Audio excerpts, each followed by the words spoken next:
Shalom, Bapak Ibu Saudara yang dikasihi Tuhan Yesus.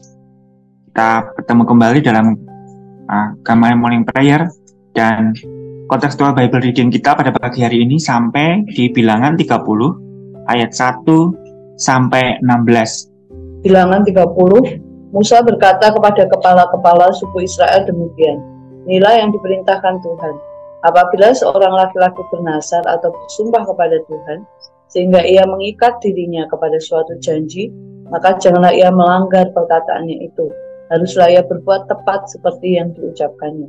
Tapi apabila seorang perempuan bernazar kepada Tuhan dan mengikat dirinya kepada suatu janji di rumah ayahnya, yakni pada waktu itu ia masih gadis, dan ayahnya mendengar nazar dan janji yang mengikat diri anaknya itu, tapi ayahnya tidak berkata apa-apa kepadanya, maka segala nazarnya itu akan tetap berlaku, dan setiap janji mengikat dirinya akan tetap berlaku juga.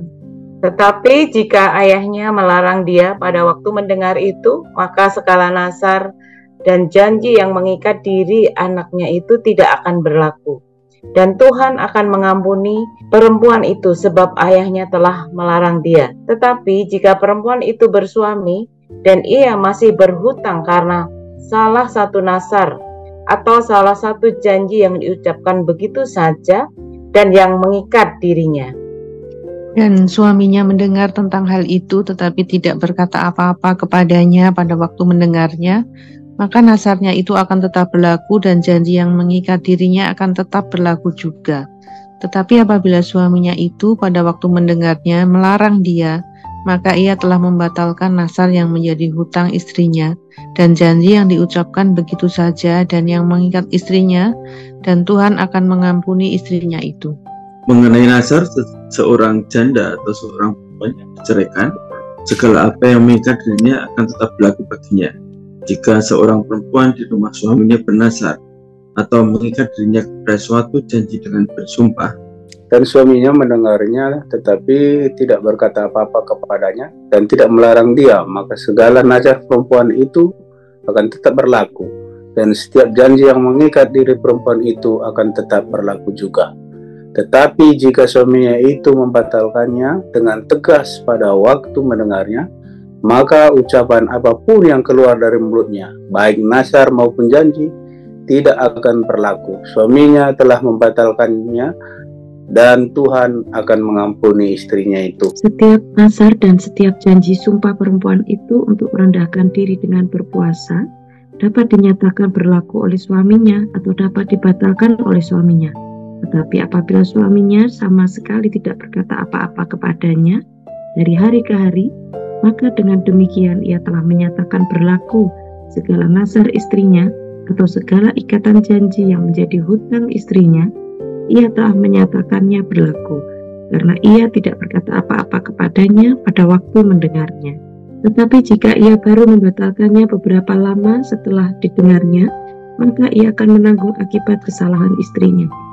Itulah ketetapan-ketetapan yang diperintahkan Tuhan kepada Musa, yakni antara seorang suami dengan istrinya, dan antara seorang ayah dengan anaknya perempuan pada waktu ia masih gadis di rumah ayahnya. Ya, terima kasih, puji nama Tuhan Yesus.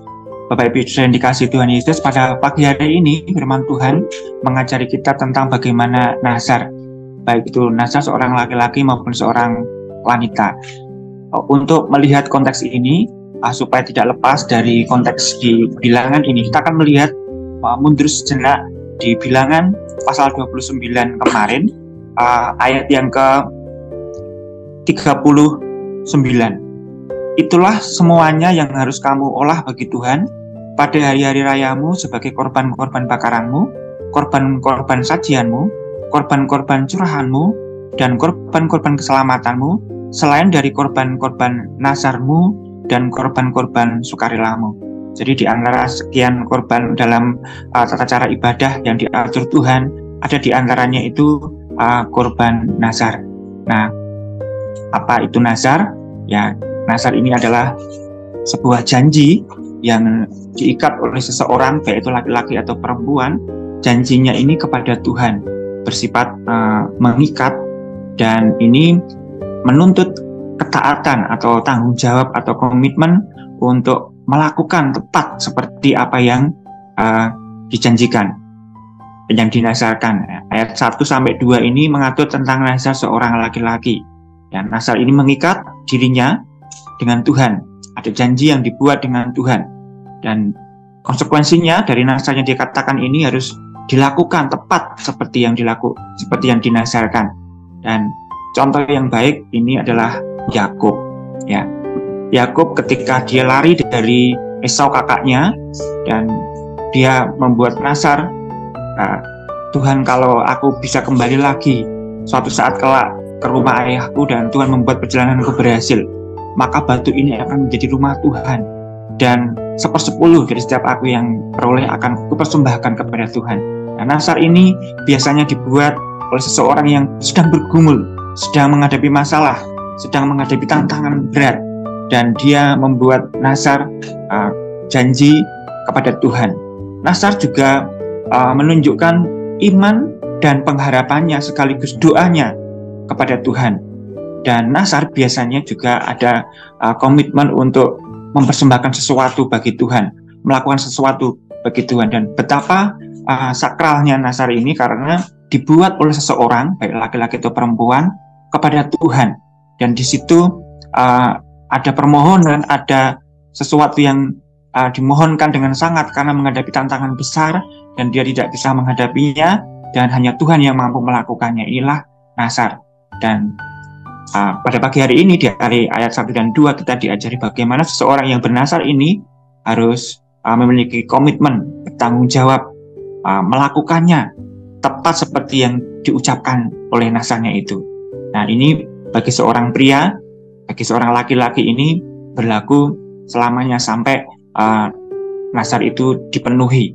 Nah, kemudian untuk perempuan atau wanita ini ada beberapa variasi dalam Tuhan mengatur bagaimana seseorang bernazar. Nah, contoh yang baik dari seorang wanita yang membuat nazar di hadapan Tuhan adalah Hana. Bagaimana Hana ini yang mandul, dia berdoa kepada Tuhan dengan sungguh-sungguh supaya Tuhan memberikan anak laki-laki.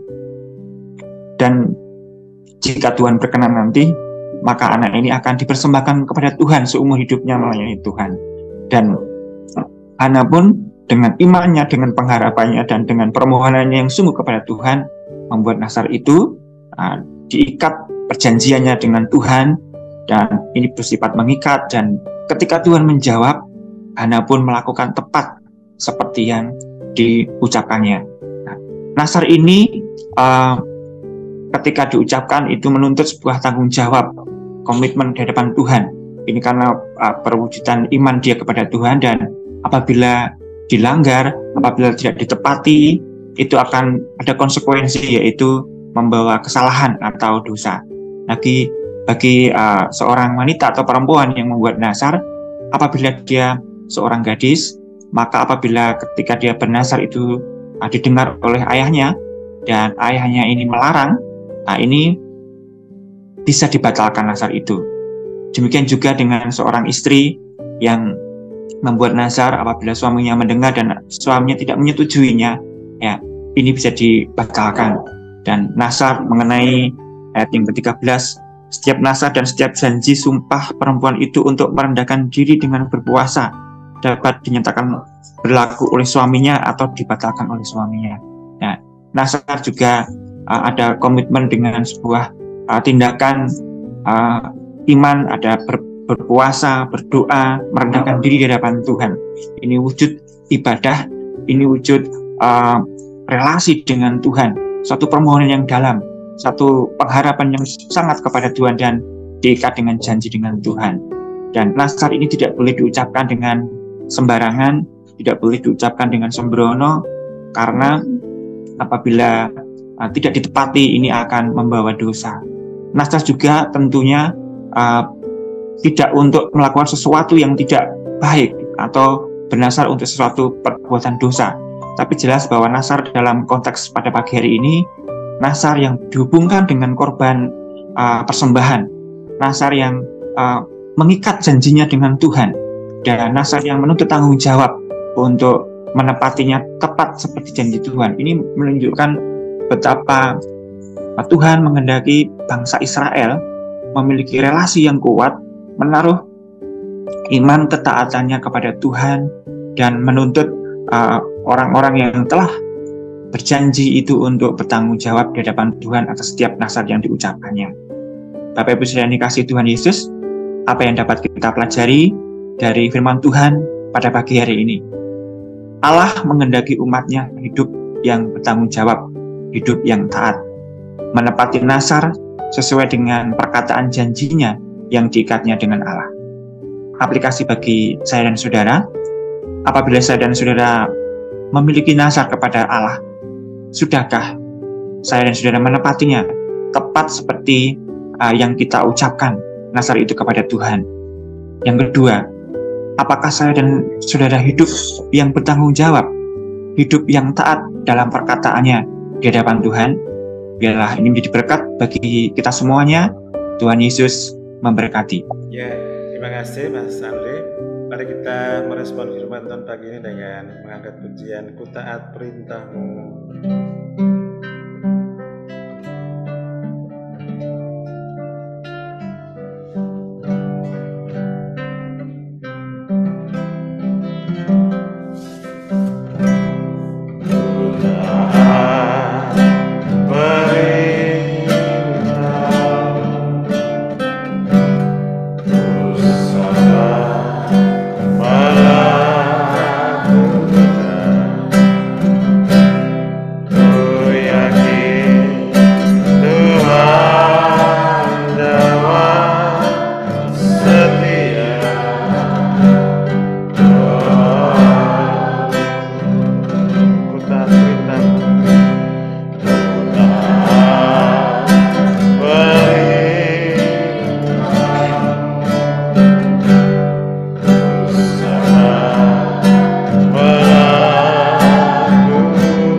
Mari kita bersyukur bersama untuk kasih setia Tuhan memelihara hidup kita, dan juga setiap doa permohonan yang dikabulkan Tuhan, dan respon memberikan persembahan dan menggenapi nasar-nasar kita lakukan. Kita bersyukur dan mau hidup taat senantiasa di dalam jalan-jalan Tuhan. Mari kita bersyukur bersama.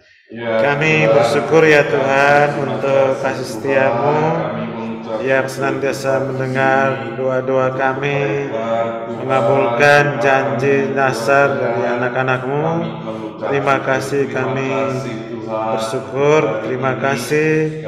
Kami memuji dan memuliakan nama-Mu dan memohon biarlah Engkau senantiasa memelihara hidup kami hari lepas hari dengan iman, permohonan, pengharapan, dan keyakinan bahwa Tuhan yang mendengar dan mengabulkan doa-doa kami. Ajar kami untuk senantiasa memenuhi setiap janji nasar yang sudah dibuat, dan biarlah hidup kami senantiasa berkenan kepadamu. Terima kasih ya Tuhan.